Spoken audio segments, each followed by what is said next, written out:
is going to have a lot of levels as well to be able to make a bunch of those early rotations. And I mean, their lane isn't weak by any stretch of the imagination, right? Like, it's a Sven Enchantress. That is not weak at all. And I see. First game here for the road to the international. Very exciting stuff. To attempt to help dive the tower, got a bit of damage into the objective as well. In fact, a decent amount of damage, almost 500 onto it. He's going to attempt jump under. Quinn finds a kill. Doesn't even need the Sonic Wave as well. Now we'll be able to TP back to base. So a solo kill for Quinn's Queen of Pain. Queen of Pain is always very dangerous to have to go up against. Although I gotta say, when he comes back alive, will he make a rotation towards this bottom side on the Nature's Prophet, right? 5 seconds away, Ace is very low, retreating towards the safety of his tier 2 tower. Quinn's there. Middle tower is under attack. Seem like he's ready to go for that just yet. tOfu? Actually made a bit of a rotation. They weren't able to secure the invis we're in as well. Quinn's actually going to get a bit of a freebie there. Not really giving up too much for that either. We're gaming Gladiators. So patient coming through, and there are a few people grouped around that mid lane as well, right as that 8-minute mark is going to come out. Wouldn't be lucky enough to secure another power rune. No, respect. Yoinks it away. Where's he going to jump to though? Sweet and strong. Up to the north. We'll have to go to the right side. No one there is currently in position, but tOfu though stuck inside the Sprout. Be able to cut his way out, but it will not be enough. Oh, okay, you got to finish your food. It looks like they will be able to with the damage of the blood grenade. The target of this movement though, of course with the high ground observer, they are well aware of how aggressive Respect is farming, but this is not an easy kill. With 4 points up in the Nature's attendance, they will have to work for an Radiant. They're smoking over, and they're going to be fast enough to protect him and maybe get a rebuttal kill. He's still alive, and where's the team? Finally, they'll come charging in the middle as Cloud has the damage for tOfu. Quinn's going to push him back with a Sonic Wave. It's not enough though, as Celery still gets chased down, and Ace is now stuck inside the Sprout. But the stun will fly out from Munkushi, and there's just nothing they're going to be able to do. Ace still should die out of the tier 2 tower, not actually to be, as 1W will respect the potential of this starter and maybe anyone else to keep him alive. Nonetheless, so we do see how tanky this Enchantress can be. Because you can just TP anywhere. It wasn't safe. Gamer knew exactly where he was. This time for Respect, it's not safe as well, so they'll get the kill. It'll take a while. Let's see. I don't know if there was any read of the Observer. Already got a Sentry's, okay. Nice D-Ward as well, so it's going to make it a little bit more difficult for Respect to play aggressively. So we've seen Gaming Gladiators been able to offset some of the momentum that was being built from Radiant. Kushi's feeling ready to go. They're running to Daracha, who maybe isn't the primary target. 2,600 health. This is not an easy kill. Chiro Jr. They're over to the north. They'll jump in over towards tOfu. They want to deal with the Rubik and turn to Ace next with the blink up shortly. We'll be able to jump down to the low ground. It looks like the TP will be successful.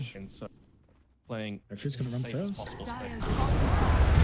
able to get the start. Cloud, oh, is not actually.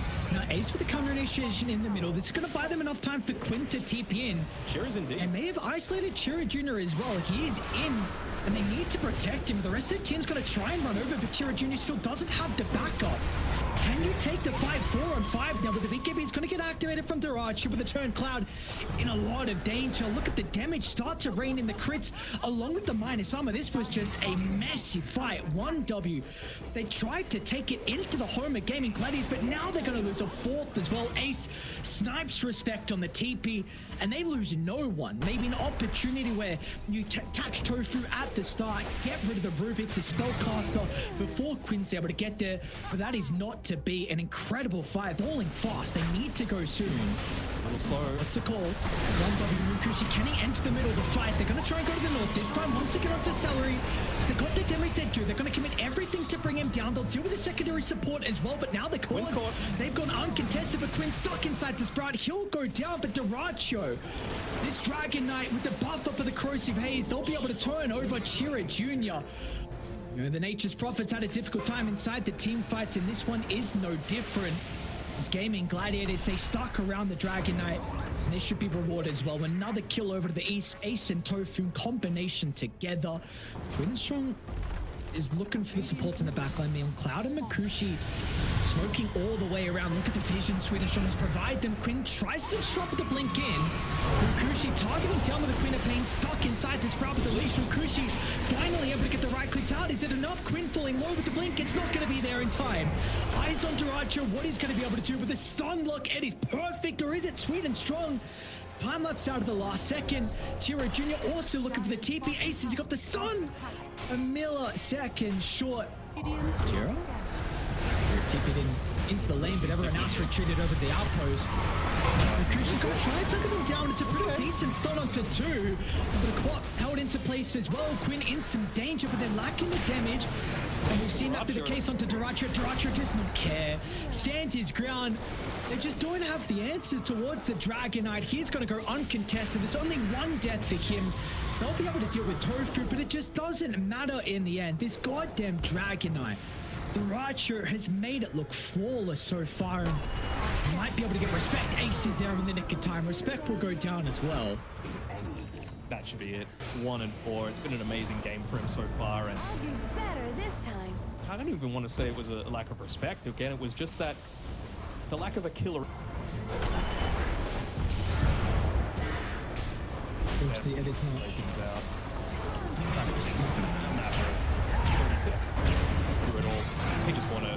Feels like have a bit of a party here. Duracho is feeling himself a little bit. He doesn't want to hit towers. He wants to kill people. He feels uncomfortable. Look at Ace. Okay, he was hitting the T4 tower. I wanted to jump in, enjoy the fun, but the G is going to be dropped as well. So, yeah, GG going to be able to take game one. They had to work from the end, 39 minutes, and it's 1W was not a kind of delayed smoke. That's what Gaming Gladiators did this time. Both sides will go for a later smoke outside the base. 30 seconds to battle. Trend in times, the later smoke. Potentially catch people out off guard. You know, it's hard to tell, right? Because you need to kind of adapt to what other people are doing, and then they adapt to what you're doing. It's just this big merry-go-round. So a lot of the time you just need to do something random and it'll work out. A couple of tips back and forth. I was checking to see if anything had happened, but it's going to be the case. It looks like they'll be a little bit too late for the bounties. Out-trade with an Enchantress. You've got to either like outrange or just out-damage her. She's going to out-sustain you. Is this a kill lane as well for 1W? Like you were saying, you know, the Razor into the melee, but is this a lane that you feel like they should be too concerned? Because maybe the X can disrupt the Razor running you down, and along with the Shrap is doing a good job to push away Celery. They didn't have that extra little bit of spells or right click to be able to bring down the Enigma. Another round of the concoction though. Sweet and Strong tries to jump in to stop the concoction, but it's not going to matter. Duracho strikes first, and now they're going to turn. Celery can stand his ground with the power of the Dual Breath. That's level 2, and that will result in a secondary kill. Duracho's just he's just standing in front of the tower. He's mocking them at the moment.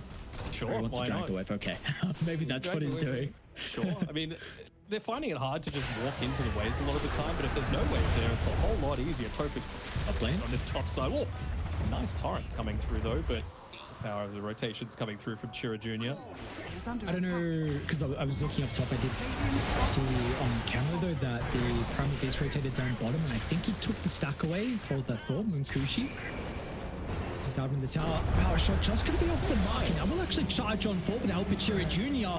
There's even a black hole as well as Cloud rotated in. That was before the win run though, so they're going to be relying on some body blocks. Respect gets a couple out with only 1 point in the win run. Quinn unable to escape. Sweet and Strong jumps over the top into the combination of the pulverize. They're going to have the damage to be able to bring down Quinn.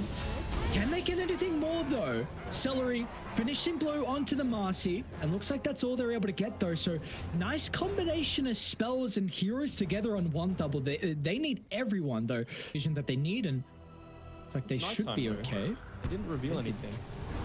Okay, jumps to the low ground. Sweet and Strong. He's got Chira Jr. along with Respect here. So the Rain Ranger's going to run straight into the members on 1W, but Quinn, he doesn't care. They don't have enough to deal with the mid laner, and now Sweet and Strong, he's going to be caught out in the tree line as well, so really Respect. Give them some of that vision they need. There's his Celery. They're going to make the jump. It's off the mark from Sweet and Strong. A little bit uncharacteristic, especially from his Marcy, one of his better heroes, but he's going to be able to avoid the jump, and now with the fight over the power room, look over the Primal Beast way. This is a tanky hero. Maybe he's not so tanky. Okay, never mind. Everything dropped. He's gone. And now Sweet and Strong's going to die to the assassinate as well, as Quinn's not done. Rookfire was still running for a little bit as Ace is trying to get in range for the X marks, and he will find it. Another drag back, and look at Duracho here for the cleanup and to get involved in the tower. And Runes, whatever you want. Are scanning. Paying them back tenfold. 4-0 and 2 right now, nearly finished. as a stage step too far forward. So they're going to be able to bring him down. I mean, Sweden Strong runs towards the back to try and make it a bit of an issue for the support to protect him, but with the assassinate, they'll deal with Mukushi. Now is there going to be a lack of damage? Ace tries to step out of range. Meanwhile, Quinn, there is a threat of the black hole. Cloud continuing to cancel it. Not going to be able to get it off, and Quinn steps over. They do have another round of the onslaught up in a couple of seconds. Quinn won't be chased down, though. Accelerate position the ice path to protect him. It looks like they're going to go for the easier target instead, as the Chihiro puts himself on a silver platter. One W will be happy with that. Point there onto the Blade Veiled Conquer. Lived even through the assassinate if he didn't end up doing that. As posturing from Raiden in the mid lane is going to result in a kill into Respect. They were smoking down to bottom to get through Archer, but now they're going to turn to mid. We saw this previously in last game where Respect was able to stay alive long enough, and it's going to be the case once again as Cloud is ready with the Blink Black Hole. They've got to be cautious if they can group up, and Game doing a pretty good job to split away. tOfu will go down to stop, but still with the damage, it's lacking. Finally, Cloud, he sees an opportunity for the Black Hole to clip onto 2, and the control is everything they need. It's going to enable Mukushi to get the damage, but it's just kills onto 2 supports. They don't get some valuable kills. Duracho is fine. He's got Chemical Rage. There's going to be a turnaround. Drag back onto Chira Jr. Duracho, another round of the concoction's going to come out in a couple of seconds. He'll try and lock onto the Primal Beast. A nice toss away from Sweden Strong, but it's not going to matter. Duracho will find one. A snipe just missed onto Sweden Strong, so he's going to be able to stay alive, but concoction, it's up in a couple of seconds. Respect, he will not be someone with the same fate as the rest of his team. Dire's middle tower. It really does feel like these cores are pretty much unkillable though, doesn't it? Oh man. Blink. This time they found Mukushi. Mukushi, but this is a carry Razor. Goes down with ease. They're already looking for more. Respect's going to be able to hold them back, but Dire's middle tower is under attack.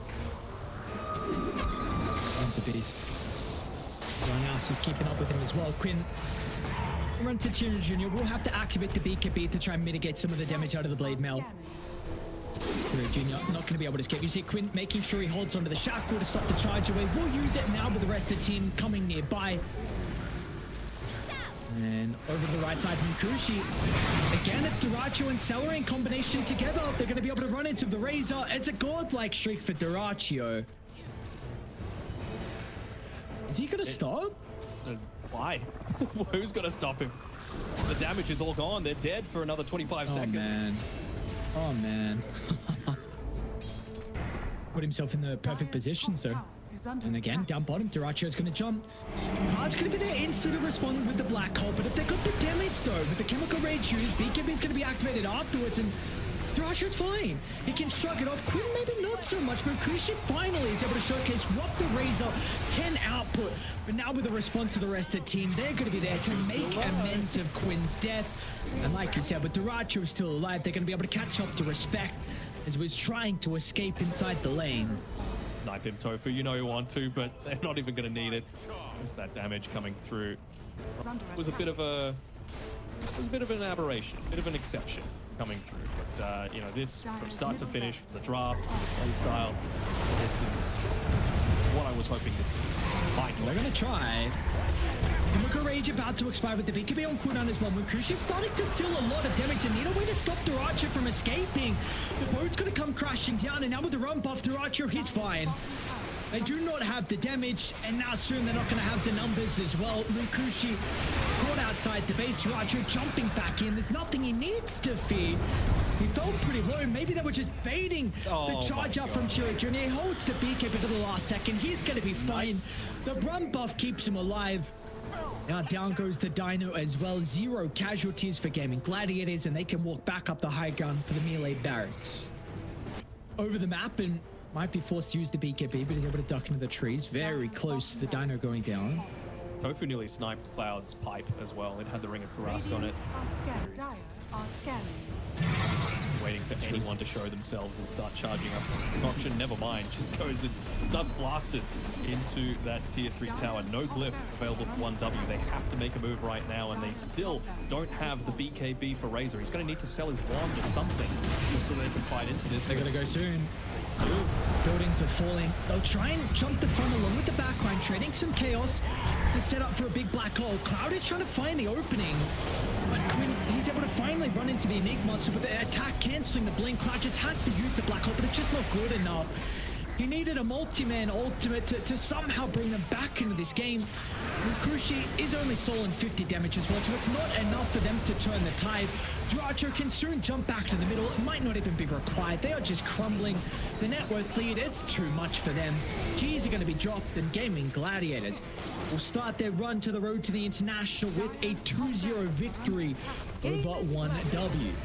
Well-deserved 1W, not able to get the 1W at the end of the day, and yeah, what a performance, what a clinic put on by these boys. A couple of home country heroes, you got to consider CY as well in all of that.